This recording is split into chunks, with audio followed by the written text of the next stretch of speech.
தமிழ்நாட்டுக்கு தேவையான தண்ணீரை கர்நாடக அரசு தொடர்ந்து தர மறுக்கிறது. இதற்கு காங்கிரஸ் கட்சியை பொறுத்தவரை தெளிவான முடிவை நாங்க சொல்லிட்டோம்.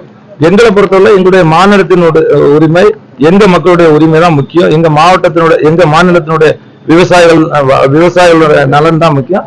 தொடர்ந்து அதுலயும் எங்களுக்கு எந்த விதமான உடன்பாடு, எந்த சமரசமும் நாங்க செய்து கொள்வோம். தமிழ்நாட்டுல நீட் தேர்வுக்கு எதிராக போராடிட்டு இருக்கக்கூடிய மாணவர்களை ஏன் தமிழ்நாடு அரசு கைது பண்ணி?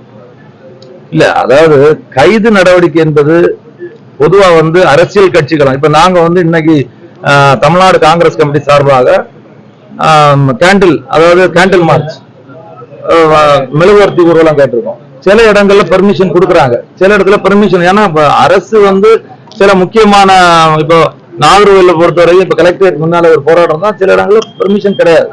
அப்படியே அது ஜனநாயக முறையில போராடுறதுக்கு ஜனநாயக முறையில உரிமை வேண்டும். நாங்க கூட இன்னைக்கு கூட்டணியில இருந்தா கூட நாங்க மத்திய அரசாங்கம் செய்யக்கூடிய நீட்டு தேர்வு எதிராக போராட்டம் பண்ணி கைது செய்து நாங்க எங்களை கூட காலையில இருந்து சாயங்காலம் வரை உட்கார வச்சாங்க. பிஜேபி அரசு பண்றதுதானே இங்க தமிழ்நாடு அரசு பண்றது.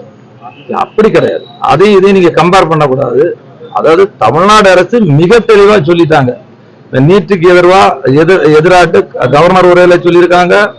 தொடர்ந்து அதனுடைய துறையினுடைய அமைச்சர் இவர் நேற்று கூட அவருடைய பேட்டியில தெளிவா சொல்லியிருக்காங்க. அதனால தமிழ்நாடு முழுக்க நீட்டுக்கு எதிராக தான் இருக்கு.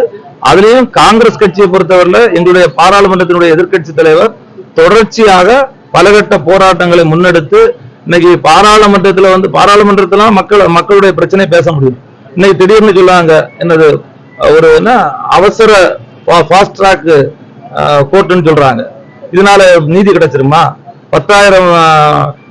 10 கோடி ரூபாய் அபராதம் சொல்றாங்க. இதெல்லாம் மசோதா எல்லாம் கொண்டு வர போறோம். 10 ஆண்டு ஜெயிலு, 10 கோடி ரூபாய் அபராதம். இதனால தடுத்துட முடியுமா? இது வேறோட அளிக்கணும். அப்ப முற்றிலுமாக அந்த நீட் தேர்வை தடை செய்ய வேண்டும்.